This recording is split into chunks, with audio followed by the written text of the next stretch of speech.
À partir d'une prothèse fournie par la société Proteor, nous avons modélisé cette prothèse sous MATLAB Simulink pour étudier son fonctionnement, notamment le rôle des amortisseurs hydrauliques et pneumatiques.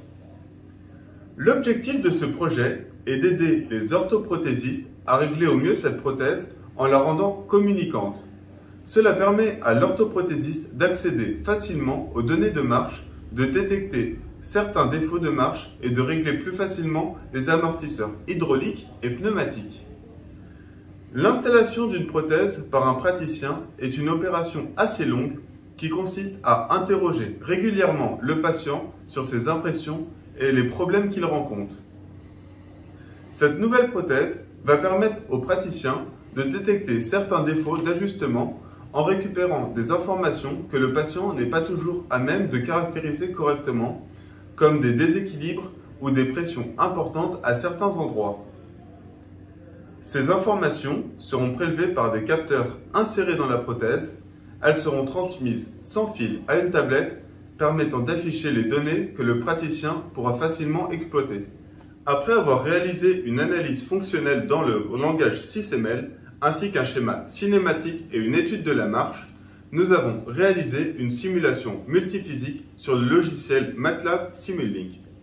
Pour cette simulation, nous avons récupéré les fichiers DAO des pièces de notre prothèse en partenariat avec Proteor, société qui l'a fabriquée. L'amortisseur du genou hydraulique permet une certaine rigidité sur l'extension et la flexion du genou. La flexion va opposer un effort important alors que l'extension va opposer un effort faible.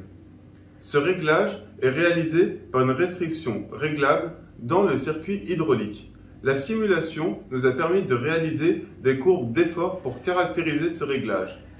Nous avons également réalisé expérimentalement ces mesures sur la prothèse et nous l'avons comparé avec la simulation, puis nous avons caractérisé les écarts.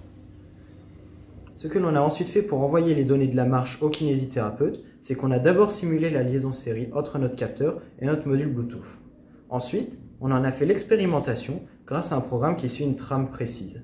Ça nous permet, entre autres, grâce à un oscilloscope, de pouvoir visualiser la liaison série. Après cela, on a fait le procédé inverse, c'est-à-dire qu'on a décodé les données sur MATLAB Simulink, mais également sur une application spécialement faite pour le kiné. Ce décodage, il permet de mettre en évidence les points communs et les différences entre les trois types de marches, c'est-à-dire la marche de la personne valide, la marche de la prothèse simulée et la marche de la prothèse expérimentée.